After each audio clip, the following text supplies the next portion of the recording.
বিদ্যা হৃদকে আপন করে নিল। ওই মুহূর্তেই কোর্টের নোটিশ এসে বিদ্যাকে দিল ফাগুন। হ্যাপি এভার 70 দেখা যাবে আজকের পর্বে। বিস্তারিত জানতে ভিডিওতে লাইক দিয়ে পুরো ভিডিওটি দেখতে থাকুন। গল্পের শুরুতে আমরা দেখতে পাবো রাজদীপ চ্যাটার্জি ফাগুনদের বাড়িতে চলে এসেছে। ফাগুনের মা কাকা সবার সামনে বলছে, শুনুন, আমি না হেরে যাইনি, আমি চাইলে না বিদ্যা ব্যানার্জিকে এই মুহূর্তে। তখন পিহু বলে, কি এই মুহূর্তে খুন করে দিতেন? আপনি খুনি হতেন তাই না? যে বাড়ির কর্তাই খুনি সেই বাড়িতে লক্ষ্মীশ্রী কিভাবে থাকবে? আর আমি বুঝতে পারছি না আপনার বউ কিভাবে এত বছর আপনার সাথে সংসার করেছে। যা শুনে রাজদীপ চ্যাটার্জি তো অনেক রাগ হতে থাকে আর বলছে, শুনুন, এত বড় বড় কথা বলবেন না, পারলে আপনি কোঅপারেট করুন, বুঝতে পেরেছেন? কারণ এখানে বিরাট একাডেমি হবে, ওপেনিংয়ের ডেটও পড়ে গিয়েছে। এই মুহূর্তে প্রফেসর বিদ্যা ব্যানার্জিকে যদি ম্যানেজ না করা যায় তাহলে কিন্তু সর্বনাশ হয়ে যাবে। আমার করা না কিছুই থাকবে না।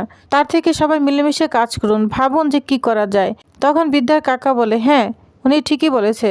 জানো, এটা কোনো সাধারণ একাডেমি নয়, এটা কোনো সাধারণ ইনস্টিটিউট নয়, অনেক বড় প্রতিষ্ঠান, বড় একাডেমি, যেখানে দেশ বিদেশ থেকে ছাত্রছাত্রীরা আসবে।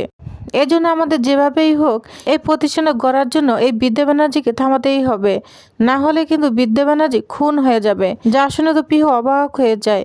আর তখন বিদ্যা কাকা আরও বলতে থাকে, সেজন্যই বলছি ওকে যেভাবেই হোক থামাতেই হবে। তখন পিহু বলে, তার মানে এই রাজদীপ চ্যাটার্জি এটা না শিক্ষা প্রতিষ্ঠান নয়, ব্যবসা শুরু করে দিয়েছে, এটা বিজনেস চালু করে দিয়েছে। তখন রাজদীপ বলে, হ্যাঁ, বিজনেস চালু করে দিয়েছি। তখন বিদ্যার কাকা বিদ্যার মাকে বলতে থাকে, শোনো বৌদি, তুমি একটা কাজ করো, তুমি আমাদের হেল্প করতে পারো। কারণ বিদ্যার না ওর মা ডাকার খুব শখ, ওর ছোটকাল থেকেই ওর মা প্রয়োজন, মার শখ কিন্তু পাইনি, এজন্য তুমি ওর মা হয়ে যাও, বুঝতে পেরেছ? তুমি ওকে ফোন দাও, বলো এখানে ফিরে আসতে, তোমার মেয়ে হয়ে থাকবে, এইভাবে বুঝে ওকে নিয়ে আসো বৌদি, তা না হলে কিন্তু করার কিছুই থাকবে না। তখন রাজদীপ চ্যাটার্জি বলে, হ্যাঁ বৌদি, কল করুন। তখন পিহু রাগান্বিত হয়ে বলে, বাহ রাজদীপ চ্যাটার্জি, আপনি মাতৃত্বকনে বিজনেস শুরু করে দিয়েছেন, বাহ, খুব খুব ভালো তো। আচ্ছা বৌদি, তুমিও কি এদের বিজনেসের সাথে মাতৃত্বকে বিসর্জন দিবে? বিদ্যাকে কেন খুন করতে চাচ্ছেন? ও কি করেছে, কি দোষ করেছে? ও শুধু শিক্ষা প্রতিষ্ঠানে ছাত্রছাত্রীদের পাশে দাঁড়িয়েছে, কৃতি ছাত্রছাত্রীদের অগ্রাধিকার দিচ্ছে, যাতে গরিব ছাত্রছাত্রীরা সহজে ভর্তি হতে পারে, পড়ালেখার সুযোগ পায়। আপনারা তা না করে বড় বড় বিজনেসম্যান তাদের বাচ্চাদের জন্য ডোনেশন নিচ্ছেন, তার মানে এটা পুরো বিজনেস চালু করে দিয়েছেন। তখন রাজদীপ চ্যাটার্জি রাগান্বিত হয়ে বলে, হ্যাঁ, আপনাকে বললাম না এটা বিজনেস শুরু করে দিয়েছি, পারলে আপনি আমাদের সাথে মিলেমিশে কাজ করুন, তা না হলে আপনাদের বিদ্যা ব্যানার্জি এই কলেজ থেকে চিরদিনের জন্য ডিলিট হয়ে যাবে, বুঝতে পেরেছেন? যা শুনে পিহু তো পুরো অবাক হয়ে যায়। আর তখন বিদ্যার কাকা এবং রাজদীপ চ্যাটার্জি মিলে তুষার ব্যানার্জিকে রিকোয়েস্ট করতে থাকে বিদ্যাকে ফোন করতে। অন্যদিকে দেখা যায় বিদ্যা ক্লাস শেষে শান্তিদেব দাঁড়িয়ে আছে বিদ্যার জন্য, বলছে, ম্যাম, আমি আপনার জন্য দাঁড়িয়ে আছি, আপনি আমাকে অপেক্ষা করতে বলেছিলেন। তখন বিদ্যা বলে, হ্যাঁ হ্যাঁ, বুঝতে পেরেছি, আচ্ছা তোমার কাগজগুলো দাও। তখন শান্তিদেব কাগজটা দিয়ে দেয়। কাগজগুলো বিদ্যা দেখতে থাকে। আর এদিকে শান্তিদেব বলতে থাকে, ম্যাম, আমি না অনেক বড় হতে চাই, আমি বৈজ্ঞানিক হতে চাই, কিন্তু আপনি যদি আমাকে সুযোগ না করে দেন সেটা আমার পক্ষে কখনোই সম্ভব নয়। তখন বিদ্যা মার্কস দেখে বলে, বাহ, তুমি তো অনেক ভালো রেজাল্ট করেছো। তখন শান্তিদেব বলে, হ্যাঁ ম্যাডাম, কিন্তু ভর্তি হওয়ার সুযোগ পাচ্ছি না, আপনি যদি সেই সুযোগটা আমাকে না করে দেন তাহলে আমি কখনোই এই বড় কলেজে ভর্তি হতে পারবো না, কারণ আমার স্বপ্ন তো অনেক উপরে, আমি বৈজ্ঞানিক হব। তখন বিদ্যা বলে, বুঝতে পেরেছি, আচ্ছা তোমার কাছে লাইটার আছে, মানে দিয়াশালাই আছে? তখন বলে, না ম্যাম, আমার কাছে নেই। তখন ওইখানে আরেকজন শিক্ষক যাচ্ছে, বলছে, আচ্ছা আপনার কাছে লাইটার আছে? তখন বলে, হ্যাঁ হ্যাঁ। তখন সেই শিক্ষক লাইটারটা দিয়ে দেয় বিদ্যাকে। বিদ্যা সে লাইটার দিয়ে মার্কশিটটা পুড়ে ফেলে। তখন শান্তিদেব বলে, ম্যাম, আপনি আমার কাগজটা কেন পড়ছেন, কি করছেন এটা? তখন কাগজটা পুরানো হয়ে গেলে বিদ্যা বলতে থাকে, তুমি হচ্ছ শান্তিদেব সাহা, বুঝতে পেরেছ?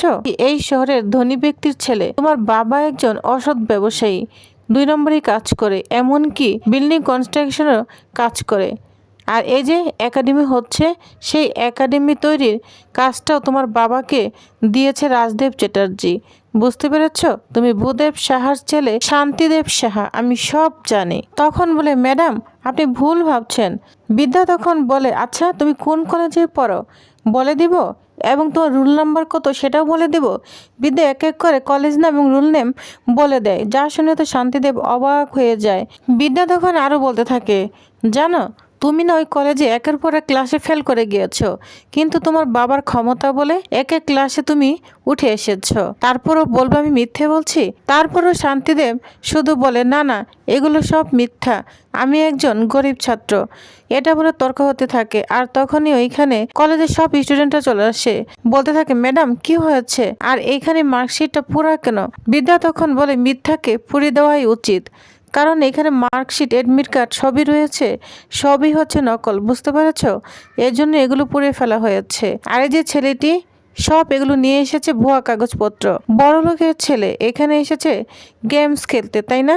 গেমস খেলতে এসেছো, এইটা বলে শান্তিদেবকে ইচ্ছা মতোই মারতে থাকে বিদ্যা। তখন তো শান্তিদেব রাগান্বিত হয়ে যায়, বলছে, এই ম্যাডাম, একদম আমার গায়ে হাত দিবেন না। আপনি ঠিকই শুনেছেন, আমিও ডেঞ্জারাস, আমার বাবাও ডেঞ্জারাস, বুঝতে পেরেছেন? আমাদের না অনেক পলিটিক্যাল কানেকশন রয়েছে মাইরি, আমার সাথে তাই পেঁয়াজি করবেন না।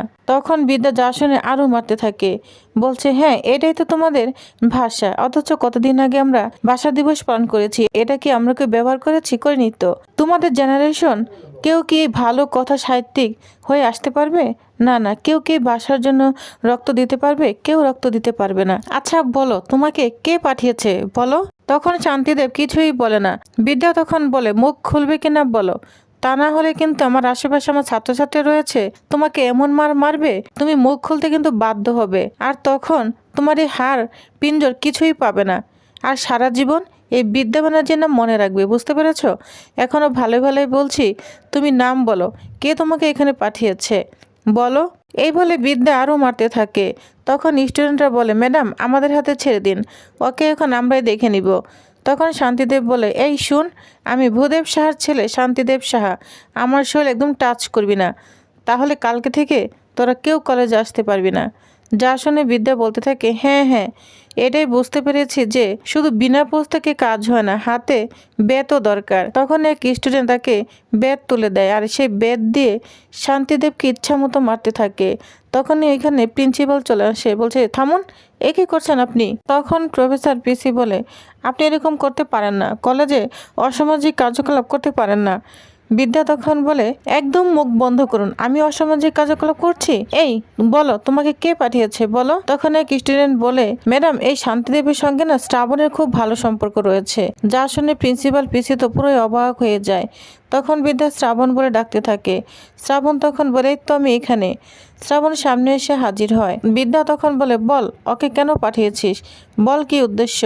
শ্রাবণ তখন বলে, তোকে ধ্বংস করে দেওয়ার জন্য, তোর মান সম্মান নষ্ট করে দেওয়ার জন্য, যাতে তুই কখনো এই কলেজে না আসতে পারিস, বুঝতে পেরেছিস? তখনই দেখা যায় বিদ্যার ফোনে একটা ফোন আসে, তুলসা ব্যানার্জি ফোন দেয়। মা বলে ডাকতে থাকে, বলছে, মা ফিরে আয়। তখন বিদ্যা ইমোশনাল হয়ে পড়ে, বলছে, আপনি কী নামে ডাকলেন? তুলসা বলতে থাকে, কেন মা বলে ডেকেছি, তুই আমার মাই তো, আয় ফিরে আয়, মা মেয়ে মিলে একসঙ্গে থাকবো। তখন বিদ্যা বলে, সরি তুষা ব্যানার্জি, আপনার মা ডাকার অফারটা না আমি রিফিউজ করলাম, কারণ আমি যতটুকু বুঝতে পারছি আপনার সামনে রাজদেব চ্যাটার্জি বসে আছে, এটা আপনার অভিনয়, এর জন্যই আমি মা ডাক রিফিউজ করেছি। একটু আগেই প্রিন্সিপালের অফারটাও রিফিউজ করে দিয়েছি, বুঝতে পেরেছেন? তেমনি আপনার অফারটা আমি ছুঁড়ে দিলাম। যা শুনে তুষা পুরোই অবাক হয়ে যায়। অন্যদিকে বিদ্যা খুব মন খারাপ করে থাকে। তখন রিত চলে আসে।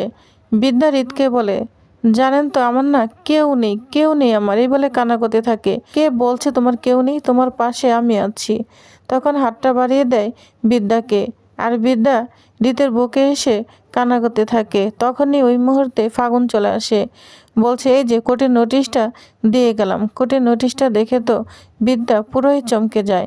তো টিউবার্স, তাহলে আপনাদের কি মনে হয় ফাগুন কি নোটিশটা বিদ্যাকে দিয়ে গেল? তো নেক্সট আপডেটটি জানতে অবশ্যই আমার সাথেই থাকুন। ধন্যবাদ।